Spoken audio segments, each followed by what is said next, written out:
Bwana, mambo vipi? Kama ndo mara yako kwanza, basi usisahau kusubscribe, kulike, kushare pamoja na kucomment. Bwana, Mama Dangote ameweza kuzungumza mengi kuhusiana na Zuchu kiujumla, na kitu ambacho alichoweza kukisema ni kwamba binafsi natamani kumweza kumuona bibi Zuchu akiwa na amani na furaha katika ndoa yake, na natamani kuweza kuona akifanikiwa katika maisha yake, kwa sababu ni mwanamke ambaye anajielewa na anajitambua na anajua ni kitu gani ambacho anachokihitaji kuliko hawa wanawake wengine ambao waliweza kuwaokota bwana mkubwa Diamond Platnumz. Pia Mama Dangote hakuweza kuishia hapo, akasema kwamba nilikuwa namchukia sana Zuchu, lakini leo hii nimekuja kugundua kwamba Zuchu ni mwanamke pekee ambaye mwenye hekima na adabu katika hii dunia, na leo hii ninakili na kusema kwamba Zuchu ni mwanamke bora sana kwa bwana mkubwa Diamond Platnumz, kwa sababu ameweza kutambua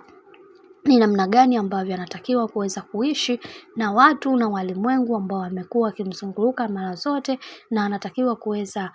kujua ni namna gani ya kuishi na watu ambao wasiomkubali katika maisha yake. Hicho ndio kitu pekee ambacho nimekuwa nikivutiwa nacho mara zote, na nimekuwa nikizungumza mengi kwenye hili na kukiri na kusema kwamba nitahakikisha kila kitu kinakuwa katika misingi iliyo imara, kwa sababu kila kitu kimekaa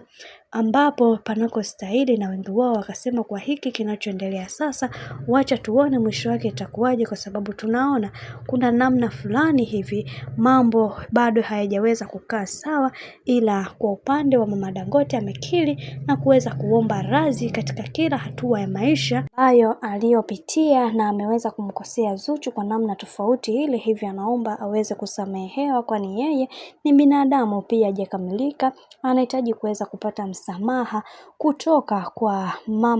kwa bibi Zuhura kutokana na yale ambayo yaliweza kutokea kipindi cha nyuma. Bwana, mambo ni mengi alafu muda ni mchache. Mimi naomba nikusii usisahau kusubscribe, kulike, kushare pamoja na kucomment.